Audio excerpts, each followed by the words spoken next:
plaindre, c'est une chose. De reconnaître qu'il y a des choses qui sont pénibles, ça fait partie de la vie. Et de focaliser sur le négatif. Les personnes qui se plaignent, on les fuit. Une personne qui a du mal avec ses stop-loss, c'est une personne qui a un ego surdimensionné. Ouais, plus 10%. 10% de quoi? 10% de ton capital initial? Mais c'est pas vrai, t'as cramé 80% du capital déjà. Après une perte par jour, j'ai la vision complètement brouillée. Si je reprends un trade après une perte, c'est toujours une perte. Ça me prendra peut-être des années à maîtriser ça, mais je sais que les résultats seront ouf. Gagner, c'est quelque chose que tu ne pouvais pas posséder. Le fait de gagner, c'est quelque chose que tu atteins et que tu perds aussitôt. Le fait de perdre de l'argent, le corps, le cerveau l'assimile de la même manière que la mort. Moi je pense qu'on n'accepte jamais la perte, on s'accoutume à la perte. En fait c'est pas qu'un coup fait moins mal, c'est que t'es habitué à les prendre. Bonjour à toutes et à tous, j'espère que vous allez bien. Aujourd'hui on se retrouve pour un nouveau podcast, donc on est avec Malo et Théophile. Salut tout le monde. Hello les gars. Donc Malo, vous avez l'habitude de le voir, donc je vais te laisser te présenter déjà dans un premier temps, Théophile. Moi je m'appelle Théophile, j'ai 28 ans et en fait j'ai rejoint l'académie avec Bronx et Malo et Paul il y a à peu près 4 mois. Et de base en fait j'ai commencé le trading, c'était en 2020 à peu près, ouais, pendant le Covid. Et j'ai suivi en fait au départ vraiment tout ce qui était les signaux. Et le truc qui est assez étrange, c'est qu'en fait moi j'ai réussi à gagner de l'argent avec ça. Je sais qu'il y en a beaucoup, d'ailleurs je crois que vous en parliez aussi dans les anciens podcasts, qui perdaient de l'argent. où tu gagnais quoi. Mais moi, ouais, vraiment, j'ai gagné de l'argent avec ça. Genre, ça s'appelait, le groupe, c'était Trading Academy. Je crois que maintenant, ils sont sur Discord. Et vraiment, littéralement, je suis passé de 500 euros à 2 ou 3 000. En fait, le truc qui m'a donné envie d'apprendre, c'est, je me suis dit, si un jour, tu vois, ils sont amenés à disparaître, bah en fait, je suis prisonnier parce que je ne saurais pas le faire moi-même. Et c'est là où j'ai envie de me perfectionner là-dedans. Et donc, suite à ça, bah, j'ai commencé à me former à droite à gauche. Et aussi à cramer des comptes vraiment parce que en fait ce que j'avais réussi à gagner avec eux, je l'ai cramé en une journée. Je me rappelle, je bossais à la banque. Ah ouais. Et en fait j'avais comme stratégie de gagner 100 euros. En fait je m'arrêtais dès que je faisais 100 euros dans la journée. Et sauf que le problème c'est que en fait bah, c'est genre t'en veux plus, donc en fait dès que t'as gagné 100 euros après tu remises. Et j'avais pas de limite de perte, donc en fait je doublais, je faisais une sorte de martingale. Donc en gros, tu perds 100, du coup, après tu mises 200 pour rattraper. Puis, c'est quoi, 400, 800, et puis tu arrives à découvert, quoi. Ouais. Et j'ai tout perdu comme ça. Moi, il y a une question qui me vient par rapport à ça. J'en reviens au copy trading. Tu disais que tu avais eu une période de gain, mais t'as utilisé le copy trading pendant combien de temps? Je dirais pendant 4-5 mois, ouais. C'était pendant 4-5 mois. Et en fait, par contre, là où je pense que c'est peut-être pour ça que j'ai gagné de l'argent, c'est que je respectais vraiment tout ce qu'ils disaient de faire.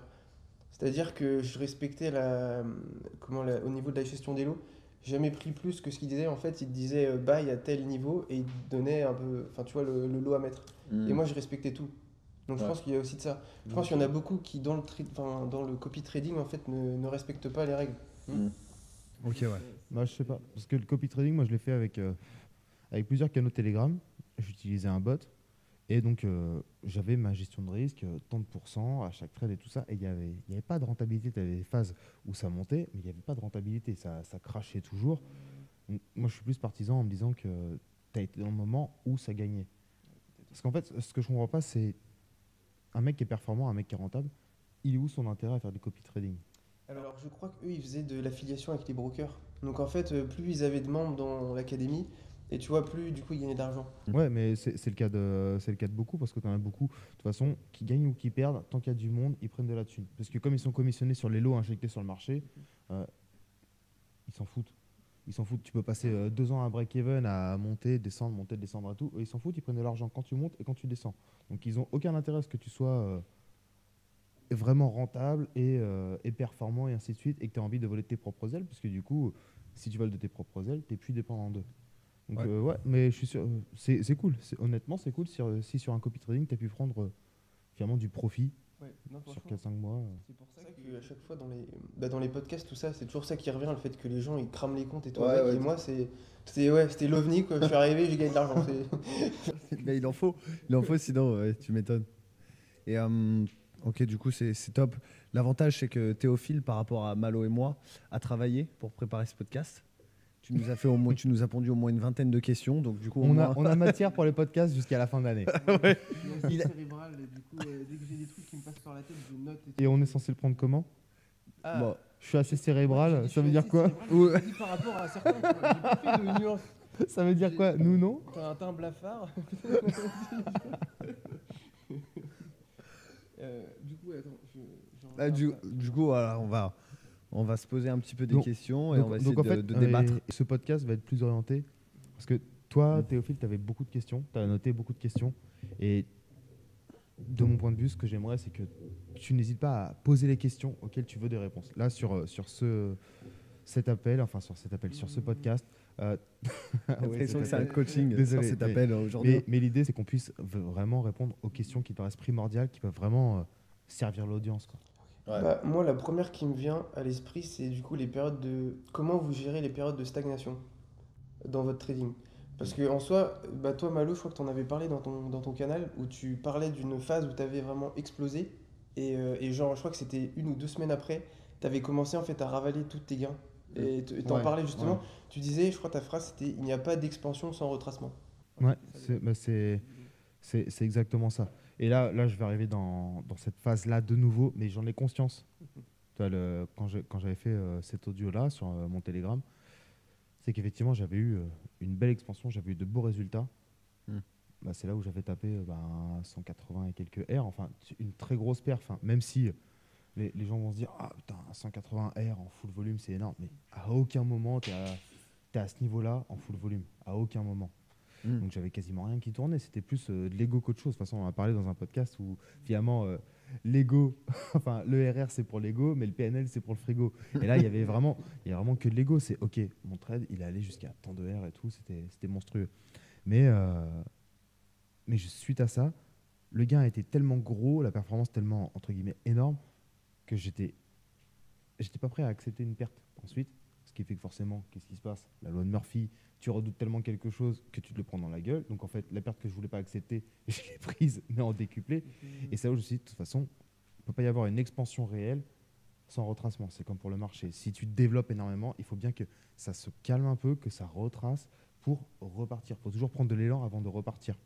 Là, tu vois, j'ai eu une très belle perf la semaine dernière et je sais pertinemment que les premiers trades que je vais prendre à suivre Ouais. peuvent être entre guillemets chaotiques, un peu plus flous, déjà parce que le risque est doublé.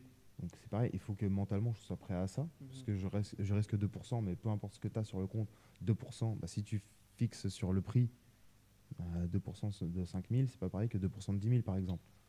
Donc forcément, il faut être en accord avec ces pertes-là. Mhm. Donc il y a encore pas mal de taf, mais ouais, là je vais avoir la phase de retracement pour la prochaine expansion. Alors, moi j'aimerais juste que tu puisses préciser peut-être ta question. Est-ce que quand tu parles de période de stagnation, tu parles vraiment comment on gère les périodes de stagnation au niveau monétaire ou au niveau de notre acuité visuelle sur la lecture du prix? Parce que c'est deux choses différentes, je ne vais pas gérer de la même manière. Non, ce serait vraiment par rapport à l'acuité visuelle.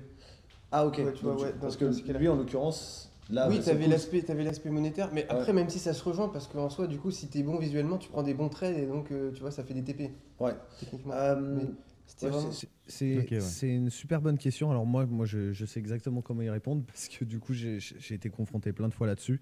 Parce qu'au contraire, moi, j'ai été trop dans le perfectionnisme de l'analyse technique, à tel point que derrière, je ne confrontais rien au marché.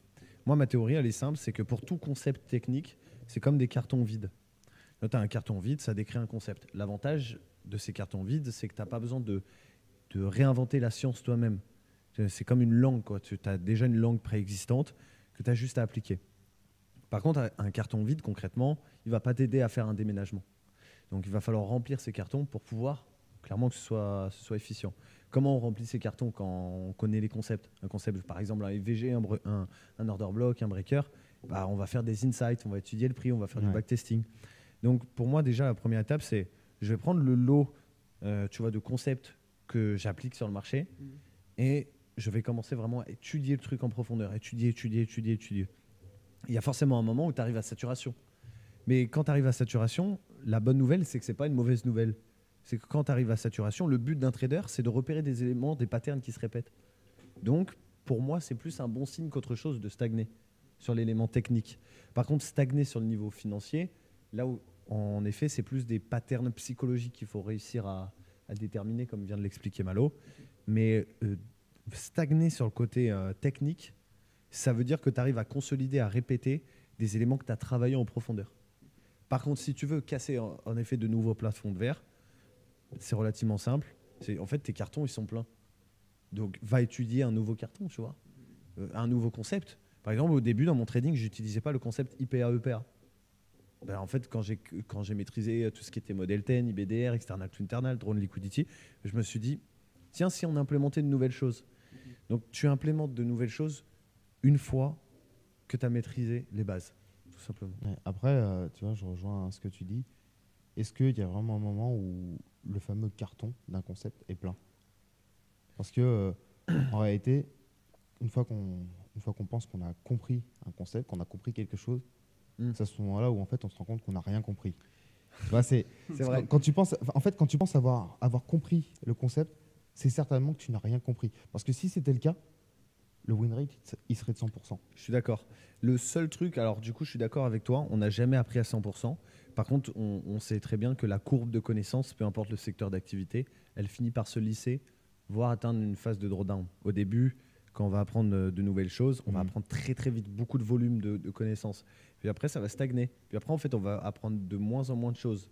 Mais sur cette phase de stagnation, en fait, par exemple, pour comprendre un order block juste dans la profondeur, pas le concept en surface brute, un order block dans la profondeur, tu peux passer littéralement 4 heures pour voir toutes les spécificités, les nuances, comment ça change. Donc oui, on n'a jamais appris à 100%. C'est juste que comme la courbe d'apprentissage, elle se lisse, bah c'est des efforts que tu mets vraiment en plus et en plus et en plus et en plus pour atteindre le 0,0001% de plus. Ouais. Ça me permet de rebondir sur un truc. En fait, je pense que ce que je voulais aussi dire derrière, c'était le côté émotionnel qui intervient quand t'es dans une période de stagnation, tu as un peu de frustration aussi. Et comment se dire que en fait, c'est normal, ça fait partie du job de connaître ça et d'accepter le truc. Mhm. Tu vois, comme un sportif, par exemple, bah, je sais pas, il va faire des Coupes du Monde, il en a gagné une, bah, il va peut-être pas forcément gagner la prochaine et encore celle d'après.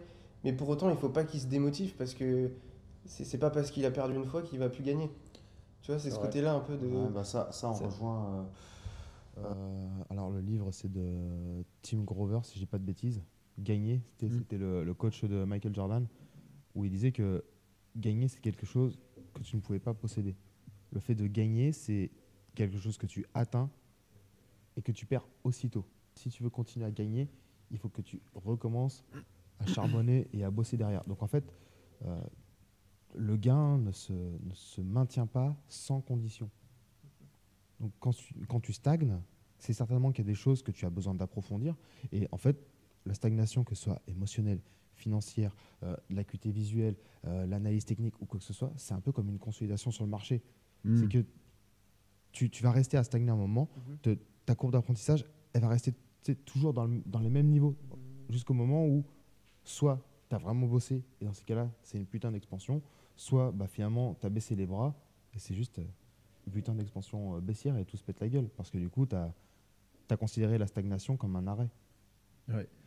Et au niveau émotionnel, c'est vrai que c'est un autre débat, c'est encore différent. Je pense que, comme il le dit, c'est gagner, c'est pas quelque chose d'acquis, c'est quelque chose que tu dois travailler encore et encore et encore.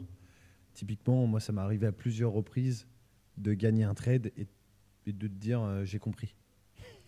Et quand tu te dis j'ai compris, bah derrière, en fait, tu vas. Le marché te le rappelle. Ah ouais, Très tu souvent. redonnes tes gains dans la même semaine. Mais littéralement, c'est ça qui se passe. Et après, en fait, ta courbe émotionnelle, elle fait des. C'est pour ça que, vraiment, la dernière fois, on a fait un live avec les élèves. On a repris, bah, d'ailleurs, il y a une vidéo YouTube que je vais sortir aussi sur ce sujet, qui sera probablement déjà sortie avant ce podcast, où en fait, on prend les différentes lois du pouvoir du bouquin Power de Robert Greene, je ne sais pas si tu connais. Et, tu l'as lu ou pas? Ouais, mais alors il y a genre 5-6 ans, Allons. je t'avoue que je me rappelle plus de tout. Et il y a une loi, c'est la loi numéro 20, qui dit capituler à temps. Je trouve que cette loi, elle s'adapte tellement. C'est la loi numéro 20 ou 22, je sais plus, peu importe. Mais elle s'adapte grave au trading. En fait, la seule métrique qui te permet de savoir vraiment en fait, si tu es un bon trader, c'est ta capacité de t'arrêter. Parce que tu peux te dire j'ai compris. Ok, j'ai compris, mais j'arrête ma semaine. Mais par contre, si j'ai compris, du coup, je me réexpose encore et encore et encore et encore, mais sans prêter attention à tous les détails qui ont fait que tu as gagné à ce moment-là, tu peux tout reperdre dans la même semaine, clairement. Donc, moi, je dirais que c'est plus ça. En tout cas. Ça me fait rebondir sur un truc et c'est ce à quoi j'étais confronté avant de venir chez vous. C'est un terme que j'ai conceptualisé, mais c'était un peu le terme du trader en rut. Tu sais, qui du coup, il saute sur tout ce qui bouge, sur tous les mouvements du marché. Et C'est un vrai terme, ça? ouais, c'est un vrai Ok. terme que. Bon, et voilà, moins de 18, pas regarder. Et en fait, je passais par des phases où du coup, j'étais là, donc le trader en rut, et après, tu passes au trader abstinent, parce que du coup, il se rend compte qu'en fait, il a trop perdu, et il pensait tout savoir, et du coup, là, il perd complètement confiance. Et trader abstinent, du coup, bah, c'est qu'en fait, il rentre jamais. Parce qu'en fait, il a peur, il se dit qu'en fait, ça va recommencer ce qui lui est arrivé, et tu passes dans un cercle vicieux comme ça, tu passes de l'un à l'autre, et indéfiniment. Ce que tu décris comme étant le trader en rut, c'est ce que nous on appelle les traders en hyperventilation. C'est ça. Les mecs, tu C'est, vois, il hyperventile. quoi. en fait, c'est les gars, ils ont les concepts, sauf qu'ils n'ont pas, ils ont pas toujours la narration du prix, ils n'ont pas toujours la mentalité qui va avec. Et du coup, bah, comme on en revient au début, c'est que les concepts, ce sont les boîtes vides. Les boîtes vides, tu peux les placer partout. C'est-à-dire que les mecs, au moins dans le setup, au moins dans le truc, c'est mais il y avait je ça. tire, je tire. Et du coup, les mecs, ils tirent dans tous les sens. Et on en revient à la discussion qu'on avait, c'était du Rambo qui va tirer dans tous les... Ouais. Évidemment, sur le volume de tir, il va forcément avoir du monde. Mais le nombre de balles perdues et de balles qu'il prend, je suis désolé, mais il n'y a aucun film de Rambo où il sort indemne à la fin de l'histoire, quoi. Le gars, c'est une passoire, il peut pas nager, il va couler et tout. C'est clairement le même délire. Et à côté de ça, bah, effectivement, imagine Rambo qui tire pas la moindre balle. On en vient au trader abstinent, comme tu disais, c'est que il se passe rien. Donc c'est effectivement, il faut trouver un équilibre. Mais l'équilibre, tu l'as avec l'expérience, avec le recul que tu as sur tes stops, tu vois, d'apprendre de ses erreurs. Beaucoup de gens focalisent sur les concepts à avoir, les maîtrises à avoir, mais ils n'ont pas conscience de la correction des erreurs qu'ils vont faire. Je pense vraiment que c'est surtout ça qui bloque les gens, qui pousse les gens à faire de la merde et qui les pousse à ne pas faire non plus. Parce qu'on n'accepte pas l'erreur. Les gens n'acceptent pas de se planter. Et du coup, ça me fait rebondir sur un autre truc, parce qu'en ce moment, je suis en train de. Ouais, Ouais, mec, ouais. Et en gros, je lisais un livre, celui que je vous avais, celui que je vous avais parlé, je crois, dans le groupe, c'était quoi? C'était la dépolarisation. Je sais pas si ça vous parle. Non, enfin bref. Non, ouais, ok. Et en gros, le principe, c'est. Il parle d'un autre groupe. Il est en train de nous. C'était vous, les gars, vous avez pas de mémoire, en fait. C'est ça. Non, on verra. Ouais. Il s'est trompé de podcast en fait. C'est dans le salon d'à côté. Ah, c'est ça. C'est l'histoire, c'est de toujours recontextualiser en fait ce qui se passe. C'est-à-dire que, par exemple, tu prends une perte, et ben tu vas tout de suite voir tous les éléments négatifs. Et si tu prends un gain, tu vas voir tous les éléments positifs. Et en gros, là, le principe, c'est quand tu prends une perte, du coup, de voir le positif et le négatif. Et quand tu prends le gain, donc l'élément inverse, de voir le positif et le négatif. Et en fait, ça t'amène un peu à stabiliser et à pu avoir faire une vision biaisée, tu vois, d'un côté ou de l'autre. Alors, je suis complètement. Enfin, c'est super que tu parles de ça parce que je pensais pas être amené à en parler un jour dans un podcast. Il y a de ça des années, j'avais acheté un programme de David Laroche justement où il parlait de ça. Je trouvais le concept ultra intéressant de la polarisation. C'est que souvent, tu vois, il faut visualiser vraiment, tu vois, comme une ligne verticale. Et tu as différentes oscillations. Et j'utilise beaucoup cette métaphore, on l'a fait d'ailleurs en coaching tous les deux, où je te disais, toi, tu passais trop de temps dans une partie de l'oscillation, ce qui ne te permettait pas de connaître l'autre face. Et en fait, derrière, pour toute situation, typiquement, nos objectifs, on a tendance à les suridéaliser, tu vois, vraiment à les fantasmer, à les mettre sur un piédestal. Ce qui fait qu'on n'arrive pas à voir la face négative d'atteindre ces objectifs. Tout comme quand on s'ancre à nouveau dans le présent, on n'arrive pas à voir le côté positif parce qu'on est très focalisé. C'est je vis ça, je vis ça, je vis ça. Et on n'a aucune polarisation équilibrée. On est juste en fait branché sur ce que je vis est mal et ce que je veux c'est forcément bien. Donc forcément, on n'atteint aucun équilibre alors que le véritable secret pour faire ce qu'on appelle du coup vraiment un saut quantique, c'est passer d'un niveau de conscience à un autre, c'est tu vois, être équilibré en termes de polarisation. Bref, là je pars loin. Parce que c'est pas que sur. En plus, c'est pour tous les domaines de vie, un peu. Ouais, tous les domaines de vie. L'exemple qui était dit dans cette formation, c'était intéressant. Tu vois, tu as le mec qui est célibataire qui dit ah, je veux absolument machin, être en couple et tout. Et du coup, il se plaint de sa situation. Mais du coup, en se plaignant de sa situation, vibratoirement parlant, tu sais, il n'a aucune aura. il attire personne, il attire aucune femme, c'est un PNJ, quoi, littéralement. Mais par contre, le jour où il sera à l'aise avec lui, tu vois, qu'il va avoir de la confiance, bah direct, il va pouvoir attirer de nouvelles personnes. Et puis après, en fait, tu changes de niveau de conscience. Tu es en couple, etc. Et puis après, tu penses au mariage, puis après aux enfants. C'est en fait, à chaque fois, pour passer au next step, une question d'équilibre, de gérer cette polarisation, et parce que du coup, tu es prêt. Mais c'est pareil pour le trading. Voilà. Ouais, c'est. Tu drops, c'est ça. Non, je rigole. T'as sorti un bel exemple, tu drops le micro, franchement, t'es pas chié, toi. Je vous laisse. Non, mais après si, je comprends l'idée, tu parles des vibrations et tout. Moi, je sais que c'est ce que je transmets au maximum aux enfants. Quand ils se plaignent, en fait, j'essaie de leur faire comprendre que de se plaindre, c'est une chose. De reconnaître qu'il y a des choses qui sont pénibles, qui sont difficiles à accepter et tout, ça fait partie de la vie, mais de focaliser sur le négatif, de se plaindre tout le temps, à part faire chier les gens et finalement ne rien avoir de positif en retour, ils auront que dalle, ils vont rien attirer. Les personnes qui se plaignent, on les fuit. Bah c'est ça, et on le voit, le milieu du trading, on va dire c'est un petit cercle. En réalité, t'en as plein qui se connaissent. Enfin, tu connais toujours des personnes par d'autres personnes et tout. Et t'en as, tu sais, dès qu'il t'envoie un message ou n'importe quoi, tu sais, ah, lui, j'ai déjà entendu parler de lui. Ouais. Et très souvent, c'est quand t'as entendu parler de lui, c'est soit qu'il est très performant, soit que c'est un mec qui se plaint tout le temps et qui cherche toujours le putain de Holy Grail. Le mec qui veut des résultats sans jamais rien foutre. Putain, mais change d'activité. Change d'activité. Et va pas te confronter à une activité où, de toute façon, la moindre erreur, c'est une tarte dans la gueule. Concrètement non, mais c'est ça. C'est ça. Le trading, à chaque fois que tu te plantes, tu perds de la thune. Ouais. Je rappelle juste que le fait de perdre de l'argent, le corps, le cerveau l'assimile de la même manière que la mort. Donc, c'est-à-dire qu'à chaque fois que tu te plantes, à chaque fois que tu perds de l'argent parce que tu t'es planté, ton cerveau le ressent comme une mort. C'est violent. C'est hyper violent. C'est hyper violent. Donc, ça veut dire que les personnes qui se plaignent, mais qui ne viennent pas là dans cette activité. Non, mais elles ne sont pas faites pour ça. Elles vont se faire démolir et elles vont passer des années et des années sans jamais gagner d'argent, sans jamais pouvoir apprendre parce que de toute façon, c'est la faute du marché, c'est la faute des autres, c'est la faute du machin, c'est la faute de la lune. J'en sais rien. C'est toujours la faute d'autres choses, mais pas d'eux. C'est une activité violente. Donc, j'ai dérivé un peu, c'est ça. Mais tu peux passer ta vie en plus du coup à blâmer sans te remettre en question et pas avancer, quoi. Bien sûr. Avec le trading en plus. Bien sûr. Mais blâmer, ça n'a jamais rien résolu. Non. T'es un blafard par contre. C'était gratuit. La balle c'était toi maintenant en plus, c'est toi pour la balle rebondissante. Oui. Oui, vas-y, ça transmet. Ok, donc vas-y. ça de me piquer, ouais. c'est ça? Ouais, Non, il a trop peur.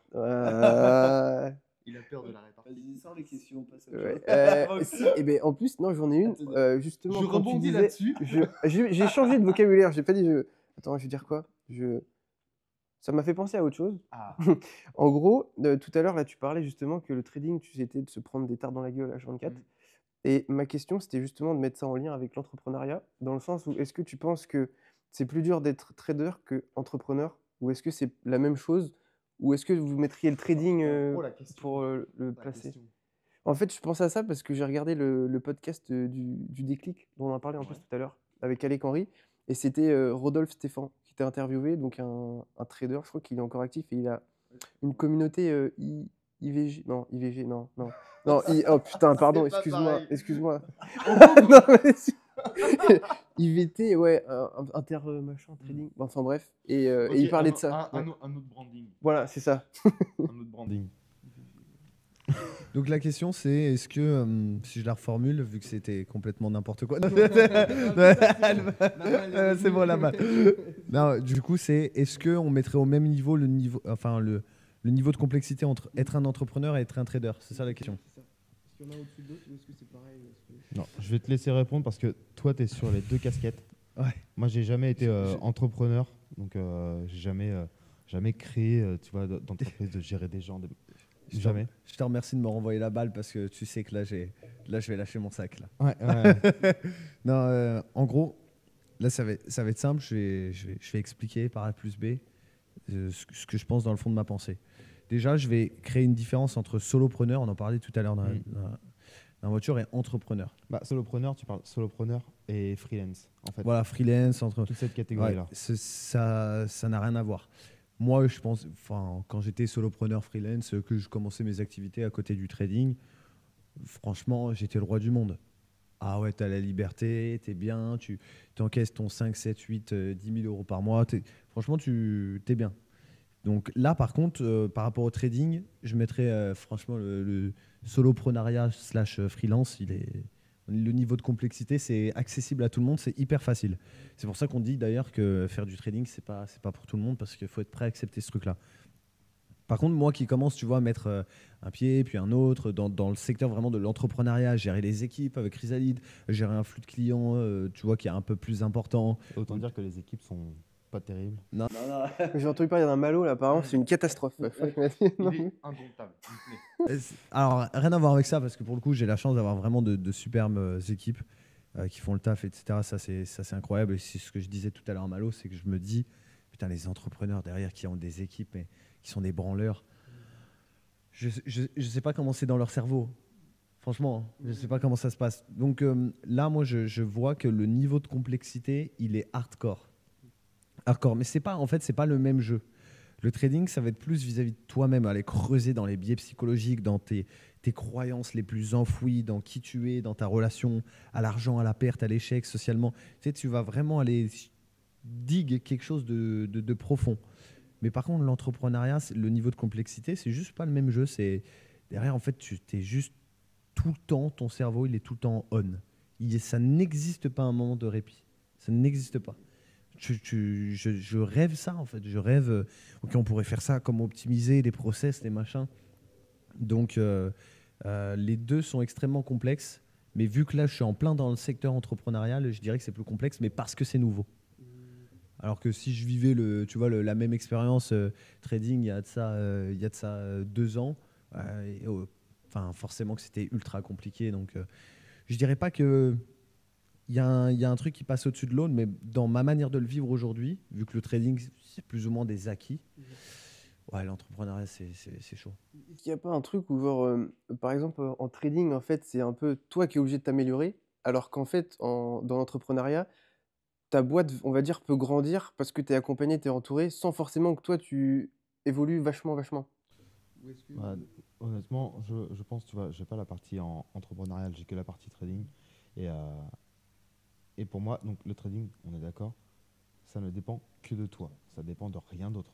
C'est-à-dire, à moins que tu aies une putain de galère avec une connexion internet ou ton broker qui fait de la merde, mais en soi, ça ne dépend que de toi. L'entrepreneuriat, à mes yeux, et je suis pas dedans, donc toi, tu es plus concerné, mais t'as pas le choix que de monter en compétence constamment parce que tant que tu veux que ça se développe, Ouais. t'as pas le choix que de monter en compétence parce que tu ne gères pas les mêmes choses. Et je sais que ça a été ton cas et ça va effectivement parce que on est relativement sérieux. Tu pourras avoir des quilles en tuteur, en setter, en montage ou quoi que ce soit. Tu as des mecs qui sont relativement sérieux. Là, j'ai voulu choisir des A-players, tu vois, que ce soit toi, Paul, Hugo, tous les membres de l'équipe, Joseph, le monteur. On a vraiment des personnes qui sont ultra compétentes. Pourtant, même si tu as des personnes compétentes, tu as beaucoup de questions à te poser et de choses à gérer. Alors, je pense vraiment que tu es obligé de monter en compétence parce que si tu as des personnes qui ne sont pas compétentes, c'est-à-dire que tu passes ton temps à penser à leur place parce que les personnes ne sont pas capables de prendre des initiatives qui sont entre guillemets raccord avec ta vision. Donc, c'est-à-dire que tu dois tous les driver. Donc, en plus de te driver toi-même, il faut que tu montes en compétence pour les driver aussi. Ouais, c'est ça. Et je vais rajouter un point. C'est qu'en trading, comme il l'a dit, tu vois, c'est toi face à toi.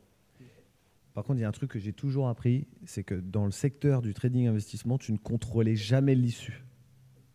En entrepreneuriat, tu contrôles toujours l'issue. Tu dois toujours prendre la responsabilité propre. Alors que parfois, tu prends un SL, psychologiquement, techniquement, tout est aligné. C'est juste le marché en a décidé autrement. Quand il y a quelque chose qui ne va pas dans ta boîte, tu es toujours l'unique responsable. Toujours. Derrière, tu peux dire, ok, tu arrives à plus ou moins déterminer ça vient de quel pôle pour savoir, ok, bah là, il y a, Non, il y a ça. Pas toi, Paul. Ouais, au cas Quel où. Paul. On a dit quel Paul. Ah, sinon, il va commencer à m'écrire. Big up le montagnard. Ouais. Cet enfoiré, il est en train de Il skier. est en train de skier pendant que nous, on est en train de bosser, là. Non, mais ouais, tu arrives à plus ou moins cibler d'où vient la problématique. Mais tu as constamment une pression sur tes épaules. Voilà. Après, le trading reste quand même le métier le plus difficile au monde. Mais de toute façon, quand tu es responsable. Tu es responsable des choix que tu fais, des personnes que tu embauches, des personnes avec qui tu bosses. Tu es responsable. Ça y est. Non. Là, c'est le moment de l'embrouille. Non, mais en soi, tu es responsable. Et ça rejoint ce qu'on a dit avant, c'est que tu peux même pas blâmer les autres de leur incompétence. Tu peux te blâmer d'avoir choisi des personnes qui n'étaient pas compétentes ou que tu n'as pas accompagnées vers leurs compétences. Mais la responsabilité, elle est de toi. De toute façon, c'est ce qui est dit dans l'effet cumulé, si je dis pas de bêtises. Assumer 100% de la responsabilité de tous ces actes et de toutes les choses qui nous arrivent. C'est assumer la responsabilité constamment. On a toujours une part de responsabilité dans quelque chose qui nous arrive. Tout le temps. Et tant qu'on ne l'accepte pas, et là ça rejoint le trading, c'est que si tu n'acceptes pas, par exemple tu prends un stop, tu peux blâmer le marché tant que tu veux. C'est pas le marché qui t'a filé ce stop loss. C'est toi qui as pris le trade, c'est toi qui t'es planté, c'est tout. Donc ouais, voilà ma réponse. J'espère. Et du coup, nouvelle question. Tu parlais justement de... Tu travailles tes transitions, je suis fier de toi. La montée en compétence le long du podcast. Je vais commencer à comment... C'est pas un exercice facile pour Mir. Bien sûr. Et on lui laisse la tâche, on est vraiment de miséreux collaborateurs. De poser les questions alors que c'est son premier podcast. Non, après, c'est bien, comme ça me fait... Non, justement, parce que je trouvais ça intéressant, parce que toi, tu as été élève. J'en viendrai à poser une question ensuite. Mais c'est surtout que nous, on s'est déjà posé des questions. Tu vois, on a fait plusieurs podcasts, des choses comme ça. On a eu l'occasion de discuter plein de fois, d'échanger plein de fois. Mais toi, qui étais de l'autre côté, je trouve que c'est intéressant. Je trouve que c'est intéressant de pouvoir répondre aux questions que tu peux avoir, que du coup, on a d'autres élèves qui peuvent se poser les mêmes questions, des personnes qui suivent le podcast qui peuvent se poser les mêmes questions. Donc, je trouve ça vraiment plus intéressant. Alors, ok, peut-être que tu n'es pas à l'aise à poser des questions, mais je pense qu'elles ont plus de pertinence sur cet épisode-là que les questions que nous, on pourrait poser. Et donc, ma question, c'était comment est-ce qu'on sait vraiment qu'on accepte la perte? Comment est-ce que tu sais, parce qu'on dit toujours qu'il faut du coup accepter la perte en trading, et tu peux te dire mentalement, ok, c'est bon, là j'ai accepté la perte, mais comment est-ce que tu peux vraiment savoir que tu acceptes la perte? Il y a une phrase simple pour moi. S'il y a un doute, alors il n'y a pas de doute. Si tu te poses la question, est-ce que j'accepte cette perte, c'est déjà que tu ne l'acceptes pas. Si tu te poses la question, est-ce que je l'accepte, c'est-à-dire que tu remets en cause le fait de l'accepter. À partir de là, c'est que tu ne l'as pas accepté, il y a un truc à creuser.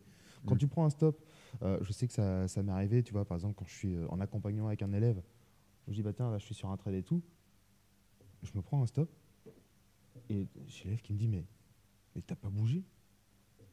Bah non. Je suis en accord avec cette perte-là, j'ai perdu. Point barre, je me suis trompé. Je verrai ça après, pourquoi je me suis trompé, peut-être qu'il y avait autre chose, un mauvais biais ou n'importe quoi, mais là, tu l'acceptes. Quand tu commences à te poser la question, est-ce que je l'accepte, c'est déjà que tu n'es pas en train de l'accepter. Moi, je pense qu'on n'accepte jamais la perte, on s'accoutume à la perte. C'est différent. C'est que c'est comme si tu es un boxeur, tu prends tellement de coups dans la gueule que. En fait, c'est pas qu'un coup fait moins mal, c'est que tu es habitué à les prendre. Tout simplement. Oui, bah, un boxeur, potentiellement, il va accepter tous les coups qu'il prend dans la gueule. Bah mais il y en a certains qui le prend alors qu'il n'aurait pas dû les prendre. Et très souvent, ces coups-là, c'est ceux qui sont un peu dévastateurs pour un boxeur. C'est parce que il sait qu'il a merdé et psychologiquement, tu vois, tu sais qu'il y a une erreur. Il y a un truc que tu n'as pas fait correctement. Et là, tu vas te poser des questions. Tu vas te dire, mais est-ce que ce coup-là, j'aurais vraiment dû le prendre? Certainement que tu as mal géré ta garde, tu as mal géré ton attaque, ton offensive, ta défense, peu importe. Mais tu l'as mal géré. Et tu te poses la question, est-ce que ce coup-là, j'aurais dû le prendre? Est-ce que je l'accepte? Ouais, c'est ça en fait. C'est plus une question de focus. Ce que tu attendais derrière ce coup que tu viens de prendre ou quoi que ce soit. C'est plus ça. Parce que t'as qu'à voir. Hein, là, nous, chacun, on prend 2 semaines, 3 semaines, 4 semaines de pause. Tu reprends un stop loss. Il fait tout aussi mal qu'il y a 6 mois. Tu te dis, ah putain, j'accepte moins la perte quand même que quand j'avais arrêté. Mais c'est normal, c'est un processus. Les gens pensent qu'on peut changer. On ne peut pas changer. Tu changes pas, tu évolues. Tu évolues, mais Y a pas de moi je parle vraiment changement. pour les biais psychologiques majeurs. En fait, les gens pensent qu'ils peuvent changer en lisant un bouquin. Oh, ils vont avoir un déclic. L'accoutumance à la perte, elle va être, tu vois, ça va être, ça va rien valoir. Non, c'est faux. En fait, tu ne changes pas 20, 30, 40, 50 années de ta vie juste sur le simple fait de lire un bouquin. Alors oui, ça peut te faire un éveil de conscience, mais par contre, si tu as une problématique véritablement ancrée psychologiquement, une relation à l'argent, à la perte, à l'échec qui est mauvaise, tu vas détester la perte. Point barre. Par contre, après, il y a des exercices, des méthodologies qui font que tu peux mieux maîtriser tout ça. C'est ce qu'on enseigne d'ailleurs. Mais c'est ça qui est amusant, c'est que, enfin, donc, toi, je t'ai pas accompagné, j'ai vu un petit peu ta progression sur la fin, mais par exemple, j'ai des élèves, je connais le parcours de ces élèves, tu vois, des gars qui ont posé des milliers d'euros ou des dizaines de milliers sur des business, des choses comme ça, qui rentrent dans le trading, Mm. et ils vont allouer un petit capital à leur trading, tu vois, genre, je sais pas moi, 500 balles ou n'importe quoi. Ce qui fait qu'un stop loss, je sais pas, 500 balles, tu risques 1%, c'est 5 balles, tu vois, c'est que dalle. Et pourtant, cette perte-là, cette perte de 5 balles, va plus les impacter que une perte dans les business qu'ils ont pu avoir avant ou n'importe quoi, De fou. où ils ont perdu des centaines, voire des milliers, voire des dizaines de milliers, tu vois. Et tu as envie de te dire, mais là, en fait, la question, c'est même pas que tu n'acceptes pas la perte, c'est plus profond. C'est que tu n'acceptes pas le fait de t'être trompé. D'avoir tort. Alors qu'en trading, on s'en fout de savoir qui a tort ou qui a raison. La véritable question, Ouais. c'est qui print. C'est J'ai aussi j'ai eu simple que ça. des SL à 60 euros qui m'ont fait plus mal que des investissements perdus de 3000 euros. Parce qu'en fait, c'est pas une question d'argent. En ce qui me concerne, pour certains, c'est une question d'argent. C'est pour ça que l'importance, c'est de creuser qu'est-ce qui, toi, te trouble, te fait du mal quand tu perds. Moi, c'était vraiment juste la relation à putain, j'ai travaillé X heures, j'ai tort. C'est quoi qui va pas? Parce qu'il y a un moment, il faut accepter que tu ne contrôles pas l'issue de ce trade. Réveille-toi, quoi. C'est pas toi qui contrôle. Tu contrôles ton exécution, ton risque, ton timing. Basta. Je pense que c'était. Bah, moi, c'est vraiment ce cas-là. En gros, c'est vraiment. En fait, je m'identifie au trade. Et du coup, enfin, non, maintenant, c'est moins le cas, mais enfin, tu vois, au début, je pense au début, tu m'as. Tu as les soucis là. Mais en fait, ouais, mais c'est bien, tu as eu le déclic. Ton trade, c'est pas toi. Alors, c'est pas ta personne que tu joues. C'est ton trade, ton analyse, ta vision. Elle est bonne, elle est pas bonne, peu importe. Si elle est pas bonne, tu apprends de ton erreur. Mais c'est pas toi. Toi, c'est pas toi et ton intégrité que tu mets en jeu à chaque trade. Et heureusement d'ailleurs, ce serait invivable. Ouais. Invivable. Squid Game, quoi. Ouais, c'est ça. C'est comme si tu jouais ta vie à chaque trade. Non, loin de là. Là, enfin, moi, je sais que donc, j'ai eu de belles perfs. Là, je vais arriver à un stade où les stops, tu vois, puisque je risque un pourcentage de mon compte, je sais que les stops représentent une somme avec laquelle je suis pas tout à fait d'accord. Parce que le palier est juste énorme d'un coup. Tu vois, ça a doublé. J'avais un stop sur lequel j'étais d'accord. Là, je vais tomber sur un stop qui correspond à une autre vision. Et du coup, je suis pas forcément en accord. Mais il faut que j'accepte le fait de ces stops-là, c'est pas moi, c'est pas mon expérience d'avant ou quoi que ce soit. C'est voilà, le résultat, il est là, point barre. Tu sais, c'est quoi le plus drôle? C'est qu'encore une fois, je reprends l'exemple des oscillations. Au plus une personne va assimiler la perte à quelque chose d'identitaire, au plus j'ai remarqué ça, hein, parce que, et je dis pas ça juste pour faire le malin ou quoi, parce que j'ai été ce gars-là. Et c'est troublant de se rendre compte de ça vis-à-vis de soi-même. Au plus ta perte, tu l'assimiles à quelque chose d'identitaire, de profond, de ah ouais, mais je suis mauvais, etc. Au plus, ça veut dire que quand tu vas TP, t'es un gros enculé qui veut show off, montrer, dire je suis le meilleur. Tu vois, il y a vraiment une corrélation directe entre les deux. C'est que une personne qui a du mal avec ses stop loss vis-à-vis d'une question d'identité propre, c'est une personne qui a un ego surdimensionné. Ouais, et il va vraiment le montrer quand il a un gain. Parce Il qu'il va a le montrer besoin de la quand- reconnaissance qui va avec. Exactement. Vous avez vu, j'ai tout violé. Ouais, enfin, ça fait J'ai 3 tout vu. Non, mais c'est ça. Non, mais ouais, ok, mais ça fait 3 mois que tu te fais défoncer et t'arrives et. Il y en a, et on en a vu plein des mecs comme ça. Des Mais mecs comme ça, ils- on en a vu plein, mais on l'a été au tout début. Ah mais bien sûr, mais Au moi tout je te dis début, ça moi, parce que je l'étais. Franchement, moi, quand j'ai commencé le trading, J'avais aucun money management, aucune stratégie, que dalle. Putain, mais je me tapais des stops qui étaient aléatoires, avec des montants aléatoires, des trucs comme ça. Et le jour où, tu vois, je sais pas, sur un capital de, bah, pareil, de 500 balles, j'avais pris 400 balles de perte au total sur 2-3 semaines. Et là, tu as un trade qui est gagnant à 50 balles et tu show comme un bâtard. Ouais, plus 10%. 10% de quoi? 10% de ton capital initial. Mais c'est pas vrai, t'as cramé 80% du capital déjà. Il y a que dalle en fait. Ouais.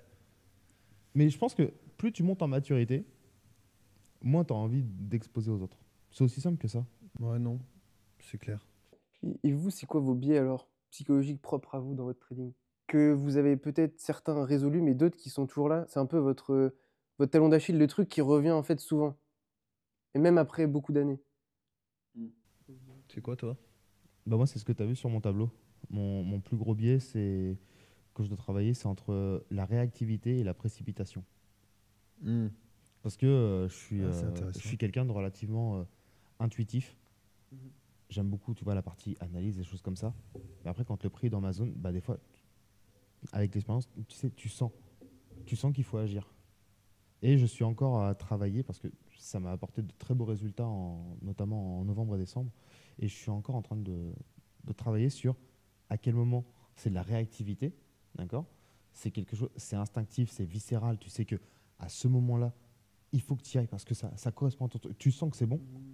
Et à quel moment c'est de la précipitation, donc du FOMO, où finalement tu penses que c'est bon. Tu vois la différence entre sentir que c'est bon pour tirer et penser que c'est bon pour tirer.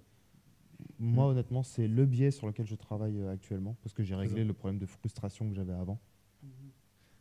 C'est intéressant. Parce que tu sais, le fameux truc dont je parlais en live, la friction technique et psychologique. Mm. C'est à la fois ce que tu décris, c'est une pattern psycho, mais que corrélé à la technique. Moi, j'ai pas de biais psycho. Bah, Moi, franchement, du je suis coup, en winning streak. on a le biais psycho primordial, l'ego. Il n'a pas de biais psycho. Alors que justement, mon véritable biais psycho, c'est justement tout l'inverse de ce que je viens de dire. C'est la tendance à se comparer.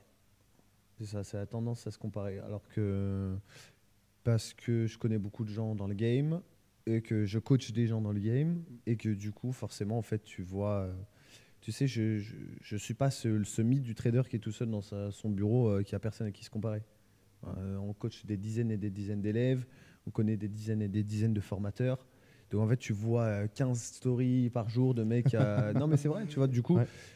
Et donc, du coup, ça crée une forme de ce que j'appelle, moi, un FOMO différé. C'est pas un FOMO de t'es en live sur le market, c'est un FOMO de ah, lui, il a pris tel trade, je veux rentrer sur ce move. Et donc, tu vas forcer une entrée que tu n'es pas censé prendre. Mais C'est ce que je fais, moi. du coup, tu veux rentrer sur ce move parce que tu sens que tu as quelque chose à prouver aux yeux des autres. Ouais, c'est ça. Ouais. C'est ça. Mais je le dis en toute objectivité. Ça ne veut pas Donc, dire que je donc, en tombe fait, dans ces travers en fait, 100% c'est pas un FOMO, la peur de manquer l'opportunité. C'est la peur d'être en dessous des autres. Ouais, c'est ça, mais clairement. Mais ça ne veut pas dire que, tu vois, comme je viens de le dire, c'est pas une 100% des cas. C'est que le travers, vu que c'est ta question, qui revient toujours, c'est le truc que sur lequel j'ai pas 100% du contrôle et que je dois mettre ma conscience dessus pour être compétent, consciemment compétent, c'est ça. C'est lutter sur ah non, là c'est une pulsion d'ego qui est ah non, je veux passer au-dessus de telle personne. Hmm. Je dois mettre ma conscience là-dessus pour maîtriser ce biais. Et après, il y a un autre biais qui est le côté perfectionnisme, etc. Mais ça, je dirais que c'est plus celui qui m'handicape maintenant. C'était plus avant. Maintenant, j'accepte beaucoup plus d'avoir tort. Ouais. Et du coup, toi, parce que comme tu es sorti de l'accompagnement, tu es monté en compétences, tu avais déjà tes compétences avant, c'est ce que tu disais au début, tu es sorti de l'accompagnement, tu as relativement évolué, maintenant tu sais travailler ton ABC game, tu sais travailler ta psycho, tu commences à connaître tes biais, tu sais comment agir dessus, comment faire corps avec. Là, selon toi, quelle est la chose que tu as besoin de travailler? Bah, du coup, on en a parlé à table juste avant. Je pense que c'est Ouais, mais les gens, tu vois, j'étais là, pas là. les micros n'étaient pas là Ouais. quand on était à table. En gros, c'est vraiment Sinon, j'aurais encore un verre de vin. c'est ma souplesse par rapport au marché. Et du coup, je pense que je pense que nos biais se retrouvent aussi dans la vie du quotidien, dans le sens où, bah, comme vous avez pu le voir, je suis assez carré, rigide et tout. Et du coup, bah, ça se retrouve aussi dans mon trading. Et je pense que c'est ça, hein, que je dois améliorer, c'est d'être plus souple. En fait, j'ai ma zone à attendre, mais il y a des moments où en fait le prix va pas venir et il faut que je trouve moyen de rentrer. Ouais, c'est ça, moyen de rentrer. Toi, c'est trop, tu veux le setup parfait. Mm. C'est le syndrome du bon élève. Exactement. Ouais, bah, tu vois, parce que j'ai des élèves qui ont cette problématique. Et donc l'idée n'est pas d'être... là, du coup, c'est bien parce que ça part un petit peu sur le technique. Je pense que ça peut aider certains. C'est que l'idée n'est pas forcément... une fois que tu as... C'est important d'avoir un cadre. D'avoir un cadre, une structure, d'avoir un plan défini. Il faut savoir quand est-ce que tu dois l'adapter. Toi, si tu prends un sniper, le mec, il a sa cible. Il va se poster à un endroit pour avoir sa cible. Sauf que il n'a pas forcément le contrôle de ce que va faire sa cible. Ce qui fait qu'il peut très bien l'avoir sur sa trajectoire. Sauf que la cible change de chemin et du coup il est obligé de s'adapter. Là c'est la même chose et dans ces cas-là la meilleure solution c'est de pouvoir travailler sur son adaptabilité et dans ces cas-là on en revient des classiques, de la prise de notes, du backtest, des choses comme ça pour apprendre à savoir quand est-ce que le taf est fait sur le marché et que le prix n'a pas besoin de revenir, qu'il faut pouvoir s'adapter ou non, là le prix est en train de se foutre de ma gueule et il va revenir sur la zone que j'avais entre guillemets définie parce qu'on voit qu'il manipule, qu'il est en train de créer quelque chose pour fumer les gens. Je pense qu'il faut réussir à travailler là-dessus. C'est le meilleur moyen, à mes yeux, pour créer ce biais de manque d'adaptabilité. Très bien. C'est surtout, je dirais, sur les... Par exemple, je vais avoir, tu vois, une zone avec ma FVG, quoi, que j'attends. Et en fait, le prix, des fois, va vraiment partir sans revenir. Et du coup, je me dis, bah non, il va revenir. Et c'est là où je manque de souplesse, en sachant que je peux avoir des entrées après derrière, mais je me dis, non, si tu fais ça, en fait, tu es en train de FOMO. Et après, je rentre dans un cercle où... Voilà. Et je dirais qu'il y a, du coup, il y a cette partie-là. Et après, il y a l'autre côté où... c'est pour ça que je voulais demander aussi comment on sait quand on digère la perte. Parce que je sais qu'après une perte par jour, j'ai la vision complètement brouillée. Genre ça, c'est sûr que, enfin voilà, si je reprends un trade après une perte, c'est toujours une perte. Parce que soit je veux rentrer tout de suite en mode revenge, et ça c'est pareil, c'est des trucs que j'ai dans ma vie. Genre par exemple, j'étais avec des potes cet été en Corse, et quand on faisait des volets le soir, je rentrais pas chez moi avant d'avoir gagné une partie. Non mais c'est un truc de terrible, mais tu vois, c'est des trucs comme ça. Ouais. En fait, c'est que tu as le besoin d'avoir raison, tu as le besoin de gagner, Ouais. tu as le besoin d'être performant. De performance. Sauf que des fois, les stops font partie de la performance parce que tu apprends beaucoup de tes erreurs.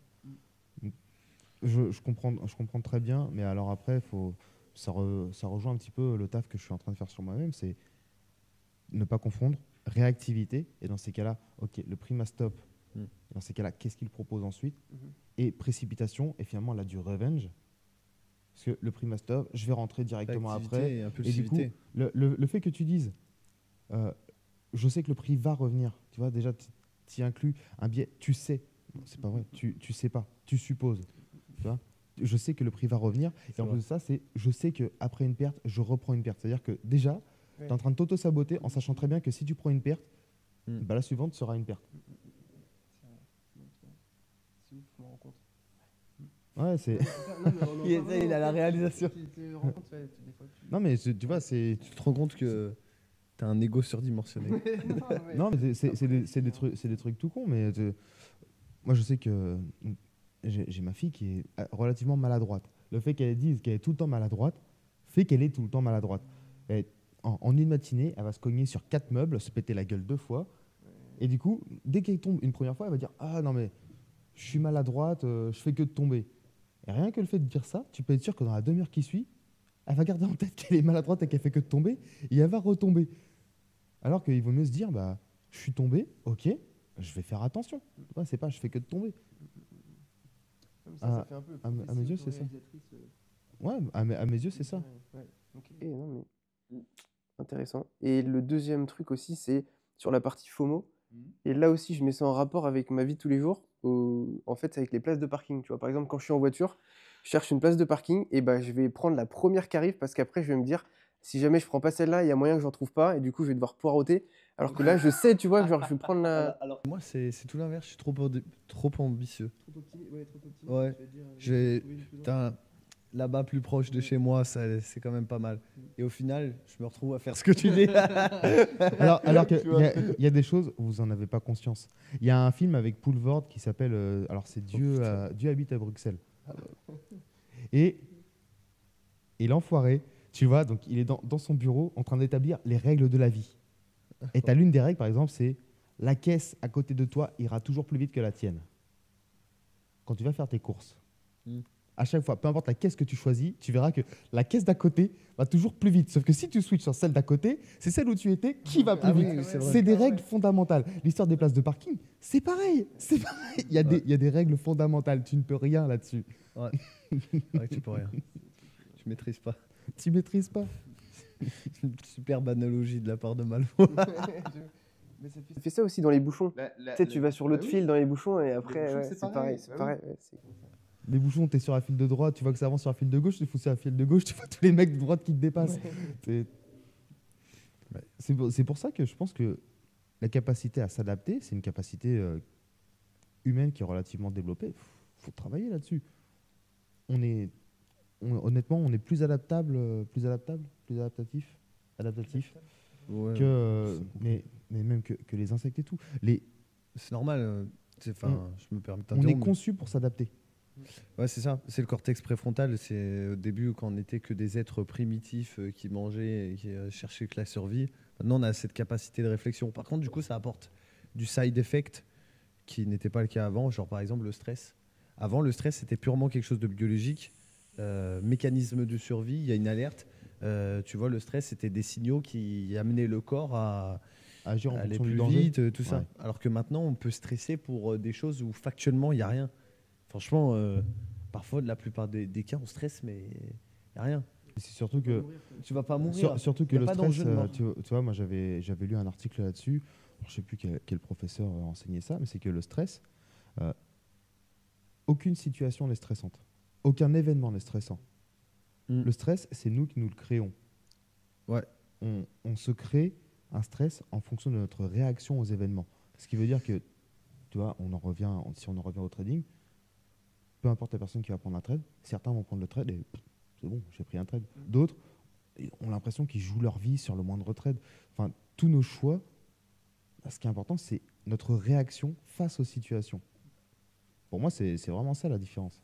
C'est marrant, c'est un des mantras que j'ai mis au-dessus de mon bureau.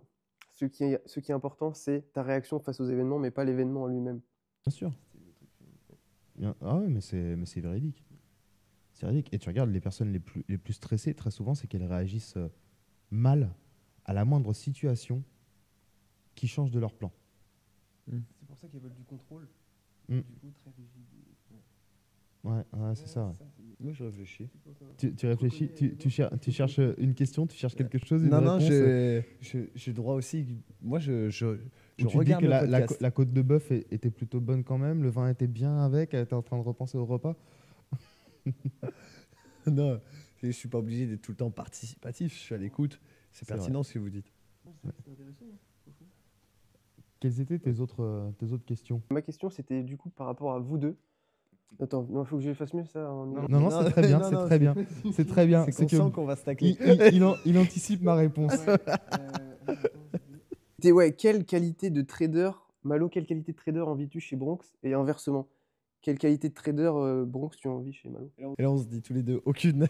Tu sais quoi, je vais te laisser commencer. Ah, la qualité de trader que. Ouais.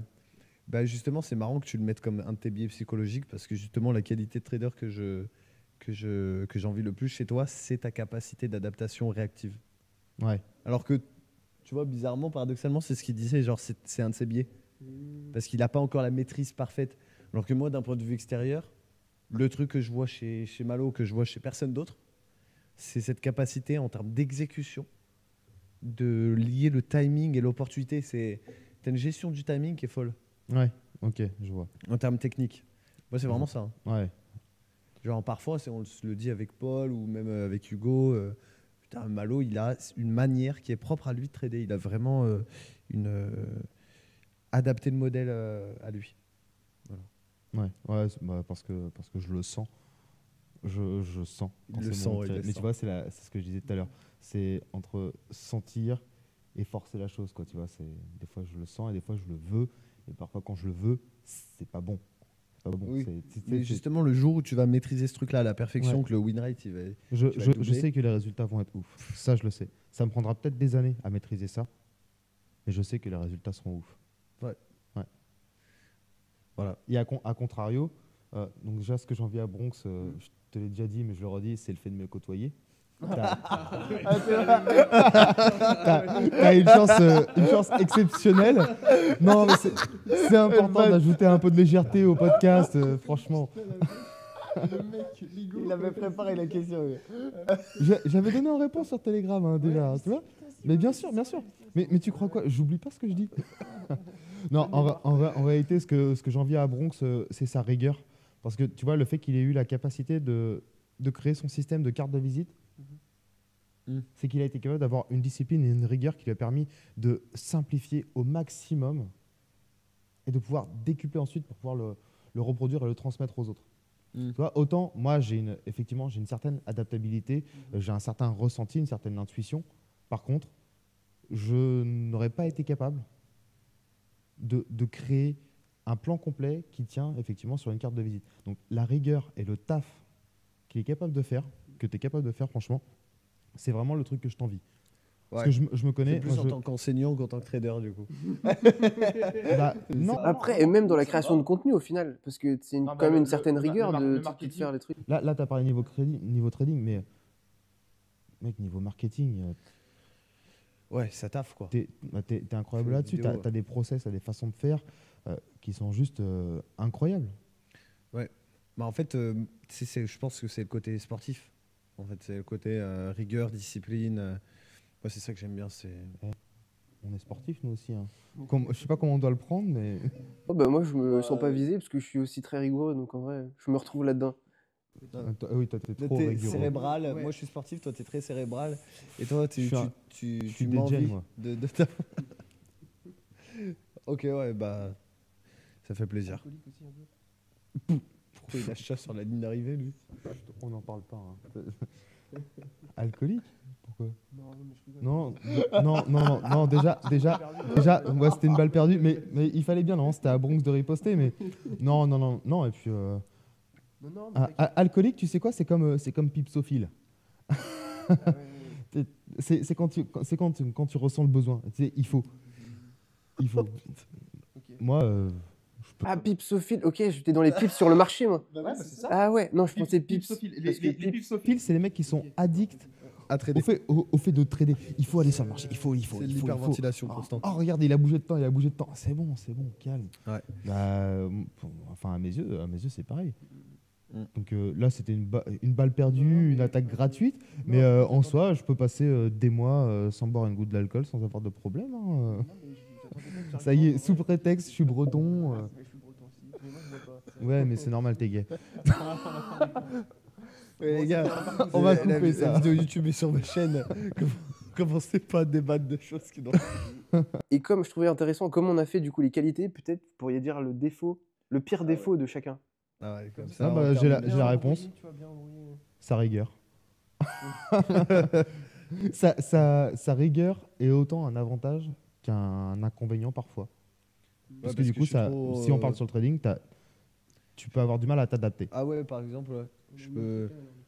Mais c'est pour ça que je sais plus ou moins bien l'enseigner et bien le transmettre. C'est parce que le syndrome du bon élève, ça a été un des syndromes par lesquels je suis passé. Et je suis d'accord avec lui. C'est la rigueur. Tiens, on dit tout le temps rigueur, discipline, c'est le prime des qualités.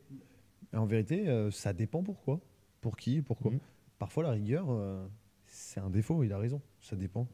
Il n'y a jamais de truc où c'est 100% positif. Et moi, ce que je n'envierais pas chez Malo, tu sais, franchement, je ne veux pas faire le lèche-botte, mais je vois pas ce qui me vient en tête. Bah, Dans ton trading, attends. Qu'est-ce que je n'envierais dans pas mon truc, Enfin, c'est un truc, envieux pas, c'est un défaut, c'est son truc, ce qu'il aurait à travailler, tu vois, un truc. Franchement, je vois pas. Plus en dehors dans la vie, c'est quelque chose que je serais pas prêt à assumer, mais ça veut pas dire que je trouve que c'est un défaut. C'est genre, il a énormément de choses à gérer. Tu vois, la vie de famille, derrière, il est coaché Chrysalide, il a son trading, il a beaucoup de choses à gérer. ouais. Mais c'est pas un défaut, c'est quelque chose que je ne serais pas prêt à accepter dans ma vie. Voilà. Mais en défaut, je vois pas. Moi, à mes yeux, je pense qu'en défaut, c'est un Je peu. pense que peu- tu es parfait, c'est ça que tu Non, t'allais dire non, loin de là. Il n'y a aucun intérêt à être parfait, c'est chiant. La perfection, c'est emmerdant. Si tu n'as rien à découvrir, il n'y a pas d'intérêt. Mais non, je pense vraiment qu'en défaut, c'est un petit peu comme ce que je t'ai dit, c'est que ta qualité, c'est ton défaut aussi. Et je pense que moi, tant que j'ai pas corrigé ça, bah, ma qualité justement de pouvoir m'adapter, euh, c'est un défaut aussi. Parce que Ouais. je sais Tout que comme parfois, la plupart de mes stops peuvent être des fois justement une réactivité Ouais. qui est trop. Et trop justement, ça impulsive. arrivait que juste rebondir là-dessus, qu'on ait un débat où c'est marrant, comme quoi le monde est bien fait, où genre la qualité et le défaut que tu revendiques est ma rigueur et ça, l'impulsivité, etc., que tu décris. Parfois, moi, mon côté rigoureux, discipliné, tu sais, je suis là, alors que c'est son trading, c'est pas le mien.